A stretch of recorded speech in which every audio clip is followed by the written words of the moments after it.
Hi everyone, welcome back to the channel. This is Kavya Agarwal. तो हमने chapter number 1 introduction to accounting complete कर लिया था। अब आज हम लोग स्टार्ट करने वाले हैं अपना चैप्टर नंबर 2, जिसका नाम है बेसिक अकाउंटिंग टर्म्स। बेसिकली इस चैप्टर में है क्या, अकाउंट्स आप लोगों के लिए एक नया सब्जेक्ट है, तो उसमें बहुत सारे ऐसे वर्ड्स होंगे, ऐसे शब्द होंगे जो आप लोगों के लिए न्यू होंगे। तो वो सभी शब्दों का मतलब हम लोग इस चैप्टर में समझेंगे। ओके, तो आज इस वीडियो को काफ़ी बेसिक रखेंगे, जिसमें हम बहुत ही सिंपल टर्म्स पे डिस्कशन करेंगे और 2 से 3 पार्ट्स में इस चैप्टर को अच्छे से कंप्लीट कर लेंगे। ओके, तो आइए फिर स्टार्ट करते हैं आज का कार्यक्रम। तो चलिए, सबसे पहली टर्म हमारे पास आती है जो कि है एंटिटी। एंटिटी का मतलब क्या है यार? देखो, आपको पता होना चाहिए कि एक बिजनेस में ना एक कॉन्सेप्ट होता है सेपरेट लीगल एंटिटी का, जो कि हम आगे जाके पढ़ेंगे। उसके अकॉर्डिंग ये होता है कि एक बिज़नेस की अलग आइडेंटिटी होती है, अलग पहचान होती है, और जो ओनर है, जो बिज़नेस का मालिक है, उसकी पहचान अलग होती है। ठीक है, तो एंटिटी का मतलब क्या है? जो आपका बिजनेस एंटरप्राइज है, जो बिजनेस यूनिट है, उसी को हम लोग एंटिटी बोलते हैं। ठीक है, 2 तरह की एंटिटी होती है, एक तो बिजनेस एंटिटी और एक non business entity. Business entity मतलब वो एंटिटी, वो यूनिट जो आप पैसा बनाने के लिए करते हो। ठीक है, कोई भी बिजनेस अगर आप कर रहे हो तो पैसा बनाने के लिए तो करोगे, उसी को हम बोलते हैं बिजनेस एंटिटी, राइट। और नॉन बिजनेस का मतलब क्या है कि एक वो इकोनॉमिक यूनिट जो कि पैसा कमाने के लिए नहीं बनाई गई है, जो बेसिकली सोशल वेलफेयर के लिए आप करते हो, है ना। कोई भी एनजीओ है, कोई क्लब है, चैरिटेबल ट्रस्ट है, वो सब आता है हमारे पास नॉन बिजनेस एंटिटी में। ठीक है, इसके बाद दूसरा आता है बिजनेस ट्रांजैक्शन। बिजनेस ट्रांजैक्शन, आपने फर्स्ट चैप्टर में ये वर्ड बहुत सुना होगा, ट्रांजैक्शंस को रिकॉर्ड करना है। तो ट्रांजैक्शन है क्या फाइनली, ये समझते हैं। देखो, एक बिजनेस में ना डेली बेसिस पे बहुत सारी एक्टिविटीज़ होती हैं कि अगर मेरा बिजनेस है तो मैं सामान खरीदूंगी भी, बेचूंगी भी, पैसा आएगा भी, जाएगा भी। बहुत सारी चीज़ें होती हैं डेली बेसिस पे जो कि आपके बिजनेस की फाइनेंशियल पोजीशन पे इम्पैक्ट लेके आते हैं। ठीक है, या सिंपली अगर मैं बोलूँ तो आपके फाइनेंस पे इम्पैक्ट लेके आ रहे हैं, उसी को हम बोलते हैं बिजनेस ट्रांजैक्शन। ठीक है, जितना भी लेन देन चल रहा है एक बिजनेस में, उसी चीज़ों को, उन जो हमारी एक्टिविटीज़ हैं, उन्हें हम बोलते हैं बिजनेस ट्रांजैक्शन। ठीक है, कि मैंने सामान खरीदा, ट्रांजैक्शन है, मैंने सामान बेचा, ट्रांजैक्शन है, आपने मुझे पैसा दिया, ट्रांजैक्शन है। ठीक है, तो ये सब कौन क्या होती है? Business transaction, right. ओके, इसके बाद तीसरी टर्म है इवेंट। इवेंट मतलब कि एक बिजनेस ट्रांजैक्शन से बाद में रिजल्ट क्या निकला, है ना। मैंने सामान बेच दिया, ओके, ट्रांजैक्शन है। एग्जांपल लेते हैं कि मान लो ये जो मार्कर है, ये मैंने 20 रुपीज़ का परचेज़ किया। ठीक है, 20 रुपये का ये मार्कर खरीदा, ट्रांजैक्शन है ना, पैसा जाएगा मेरे पास से। अब सपोज मैंने ये मार्कर 25 में बेच दिया, अगेन ट्रांजैक्शन है ना। तो ये दोनों ही बिजनेस ट्रांजैक्शन हैं। बट अगर मैं यहाँ पे देखूँ कि मैंने 20 वाला मार्कर 25 में बेचा, तो 5 रुपये का फ़ायदा हुआ ना। वही क्या है मेरा इवेंट, कि एक ट्रांजैक्शन से एट दी एंड क्या प्रॉफिट हुआ या क्या लॉस हुआ, आपको क्या फ़ायदा या नुकसान हुआ, उसे हम बोलते हैं इवेंट। ओके, ठीक। इसके बाद नेक्स्ट है अकाउंट। ओके, हमारे सब्जेक्ट का नाम है अकाउंटेंसी। तो अकाउंट क्या होता है? देखो, आप अकाउंट्स में ना हमारे सब्जेक्ट में बहुत सारे अकाउंट बनाना सीखोगे आगे जाके। तो अकाउंट होता क्या है, इसको समझते हैं। बेसिकली एक बिजनेस में ना डेली बेसिस पे हज़ारों ट्रांजैक्शंस होती हैं। ट्रांजैक्शन क्या है मैंने आपको ऑलरेडी बताया, तो उन सबको दिमाग में तो याद नहीं रखोगे ना, है ना। एलियन तो नहीं है हम, रोबोट्स तो नहीं है, राइट। तो आपको एक जगह पे, एक डिब्बे में उन सभी ट्रांजैक्शंस को ना लिखना होता है, रिकॉर्ड करना होता है। उसी प्लेस को हम बोलते हैं अकाउंट। ओके, अब अकाउंट बनता कैसे है, इसको समझो ज़रा। देखो, अकाउंट आपका ना इस तरह से टी शेप का होता है। ठीक है, ये हमारा अकाउंट होता है कुछ इस तरह से। ओके, 2 साइड्स होती हैं बेसिकली। अगर इसमें मैं बोल्ड कर दूँ तो ये जो लाइन के इस साइड है, यानी कि आपकी लेफ्ट हैंड साइड। ठीक है, और ये लाइन के इस साइड वाली साइड यानी कि आपकी राइट हैंड साइड। ठीक है, अब 2 चीज़ होती हैं आपके बिजनेस में, पैसा आएगा भी और पैसा जाएगा भी, है ना। इनफ्लोज भी होंगे और आउटफ्लोज भी होंगे। तो सपोज मैं मान रही हूँ कि मैं अभी लेफ्ट हैंड साइड पे ना सारे इनफ्लोज दिखा रही हूँ, सिर्फ अज्यूम किया है, बहुत सारे रूल्स होते हैं इसमें जो हम आगे जाके सीखेंगे। और राइट हैंड साइड पे मैं सारे आउटफ्लो दिखा रही हूँ।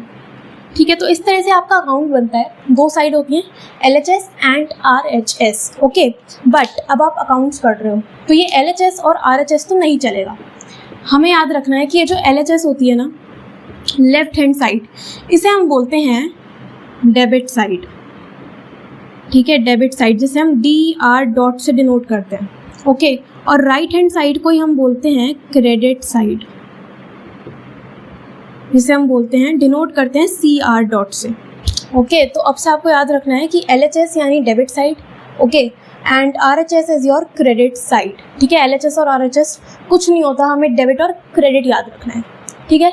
ये हो गया अकाउंट, ओके। इसके बाद फिफ्थ है कैपिटल। कैपिटल मतलब हमारे इंडिया की कैपिटल दिल्ली है ना, बट नहीं, यहाँ पे अकाउंट्स में कैपिटल की डेफिनेशन को भी बदल देना है।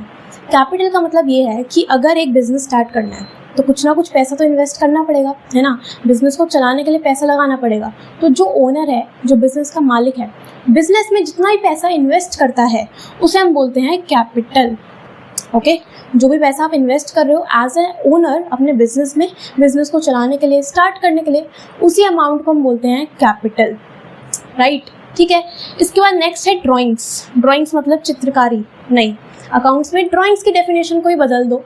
ड्राइंग्स का मतलब ये है कि एक ओनर ने बिजनेस में जितना ही पैसा लगाया हुआ है, हो सकता है वो उसको विड्रॉ कर ले अपने पर्सनल पर्पस के लिए, ठीक है। यहाँ पे याद रखना, ड्राइंग्स का मतलब होता है कि आपने अगर बिजनेस में जो भी कैपिटल लगाया हुआ है उसको आप विड्रॉ कर लो अपने पर्सनल पर्पस के लिए, उसे ही हम बोलते हैं ड्राइंग्स। मतलब कि सपोज कोई अंकल हैं, मिस्टर गुप्ता जी, ठीक है, इनका बिजनेस है, इन्होंने अपने बिजनेस में पैसा लगाया हुआ है। अब इनका बच्चा आया, सपोज इनके बच्चे का नाम है, क्या नाम लें हम, टॉमी, ठीक है। इनका बच्चा टॉमी आया और उसने बोला कि पापा मुझे स्कूल की फ़ीस देनी है।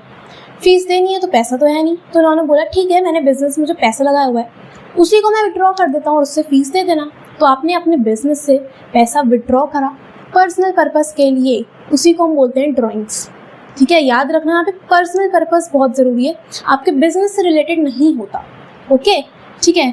इसके बाद नेक्स्ट है लाइबिलिटीज़ एंड एसेट्स। आपने ये नाम कहीं ना कहीं सुने होंगे। लाइबिलिटी का मतलब क्या होता है? लाइबिलिटी का सिंपल मतलब है योर रिस्पॉन्सिबिलिटी टू पे। आपकी ऑब्लिगेशन है कि आपको सामने वाले का कुछ पैसा देना है, ठीक है। आपने सामने वाले से कोई पैसा उधार लिया हुआ है, अगर वो मुझे चुकाना है तो वो मेरी लाइबिलिटी है ना। अगर बैंक से लोन लिया है तो वो लोन का अमाउंट चुकाओगे, लाइबिलिटी है, ठीक है। जिस भी बंदे से आपने सामान उधार पे खरीदा है उसको आपको पेमेंट करनी है, आपकी लाइबिलिटी है। तो बेसिकली आपकी कोई भी ऑब्लिगेशन या रिस्पॉन्सिबिलिटी जितनी भी है उसे हम बोलते हैं लाइबिलिटी, ठीक है, ओके। इसके आगे क्लासिफिकेशंस भी होते हैं जो कि हम कल समझेंगे नेक्स्ट वीडियो में, ओके। इसके बाद एसेट्स क्या है? एसेट्स का अगर हम सिंपल मतलब समझें तो एसेट का मतलब है कोई भी प्रॉपर्टी, ठीक है, या कोई भी कैश जो आपके पास अवेलेबल है आपके बिजनेस में, जो आपको बेनिफिट प्रोवाइड करेगा, ओके। कोई भी प्रॉपर्टी या कोई भी अमाउंट आपको रिसीव होना है, आपके पास जितना भी कैश बैलेंस है, बैंक बैलेंस है, वो सभी चीज़ें एसेट्स में आती हैं, ठीक है। कि सपोज ये वीडियो बनाने के लिए मेरा फ़ोन मुझे बहुत हेल्प कर रहा है, मेरे लिए एसेट है। ये वाइट बोर्ड मेरे लिए एसेट है बिकॉज सब कुछ इसी पे हो रहा है, बहुत हेल्पफुल है। ये मार्कर मेरे लिए एसेट है, ये माइक एसेट है, क्यों? क्योंकि मुझे बेनिफिट दे रहे हैं, ठीक है। तो एसेट मतलब जितनी प्रॉपर्टीज़ आपके बिजनेस में हैं वो आपके एसेट होते हैं। आपके पास जितना भी कैश है, बैंक बैलेंस है, सभी आपके लिए एसेट है, ठीक है। आपने किसी को सामान उधार पे बेचा है, पैसा मिलेगा, एसेट है, ठीक है। डिटेल में कल समझेंगे नेक्स्ट पार्ट में जब हम इसके क्लासिफिकेशन अच्छे समझेंगे, ठीक है। बट आपको याद रखना है लाइबिलिटी मतलब आपको बाहर वाले का कुछ पैसा देना है, that is your liability. And asset मतलब सिंपली प्रॉपर्टीज, कैश, वो सब हमारे एसेट्स में आते हैं, ओके। इसके बाद नेक्स्ट आता है एक्सपेंस। एक्सपेंस बहुत सिंपल वर्ड है। एक्सपेंस का मतलब क्या है? खर्चा, ठीक है। सामान को बेचने में और सामान को बनाने में जितना भी खर्चा आता है उसी को हम क्या बोलते हैं?